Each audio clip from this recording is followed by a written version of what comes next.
but there's some telltale signs. Okay. And, and when people have a huge physique and they're hypervascular, sure, there's some possibility of a genetic freak there, but actually I know one, right? A white guy? No, Nasima, who's Mark Bell's kind of co-host. I know exactly. Yeah, Nasima, I believe is natural. Nasima, I've seen his blood work, and I've trained with him, and you look at him and he has high fiber density, long muscle bellies.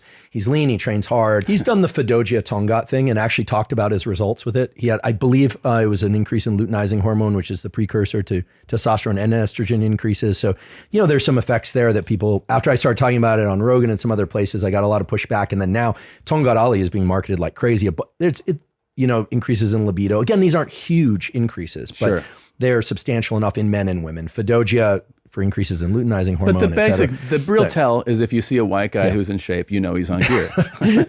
Here's the deal.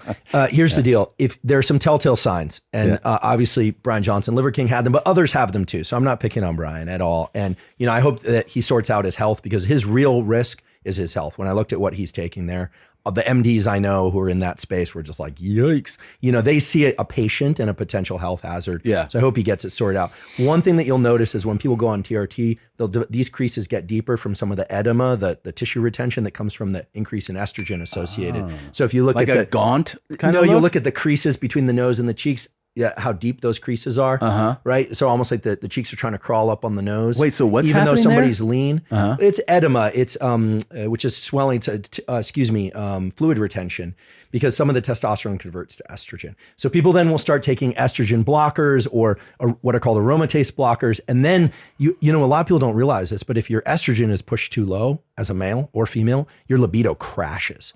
So a lot of the bodybuilders that look like they were wrapped in saran wrap, ask them how they're feeling. Okay.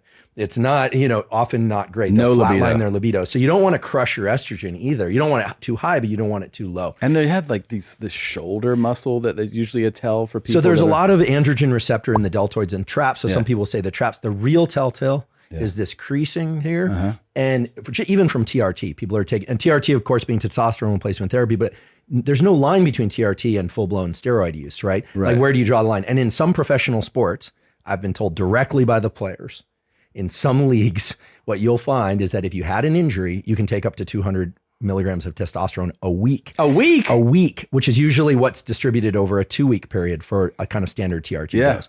So don't tell me that they're not also on it. And I won't say what league it is, but basketball. Anyway, so the players all talk about it, right? They all talk about it. It's absolutely clear. I didn't say which basketball league. No, so that's right. In any case.